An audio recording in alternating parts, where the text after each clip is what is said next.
एक छोटे से गांव में एक लड़का और एक लड़की रहते थे। गांव का नाम था रानीपुर, जो हरे भरे खेतों और पहाड़ियों से घिरा हुआ था।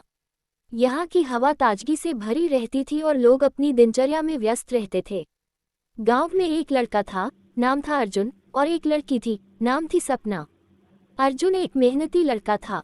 वह खेतों में काम करता, गाय बकरी को चराता और कभी कभी अपने दोस्तों के साथ गांव के किनारे स्थित नदी पर जाता। सपना अर्जुन की बचपन की साथी थी।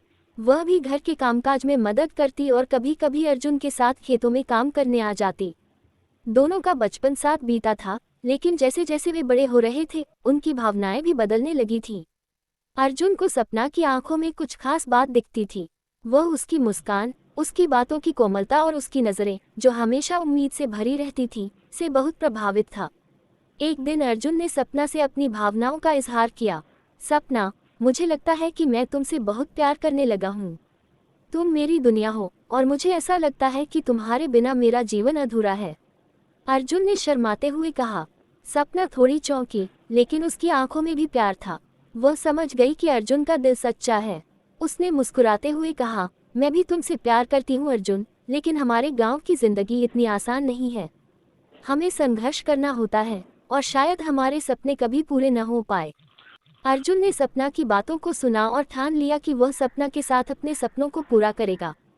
उसने खेतों में नई तकनीक अपनाने की योजना बनाई और सपना को भी उसके सपनों की ओर बढ़ने के लिए प्रेरित किया। सपना भी शिक्षा प्राप्त करने का सपना देखती थी और अर्जुन ने उसे इस दिशा में समर्थन दिया।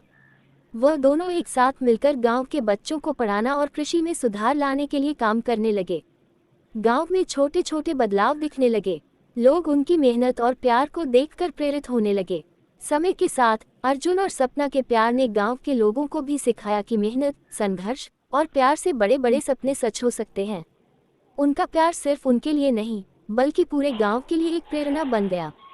अर्जुन और सपना की यह प्रेम कहानी हमें ये सिखाती है कि सच्चे प्यार में विश्वास और संघर्ष होता है। अगर दिल से किसी को चाहो और साथ मिलकर काम करो, तो किसी भी कठिनाई को पार किया जा सकता है।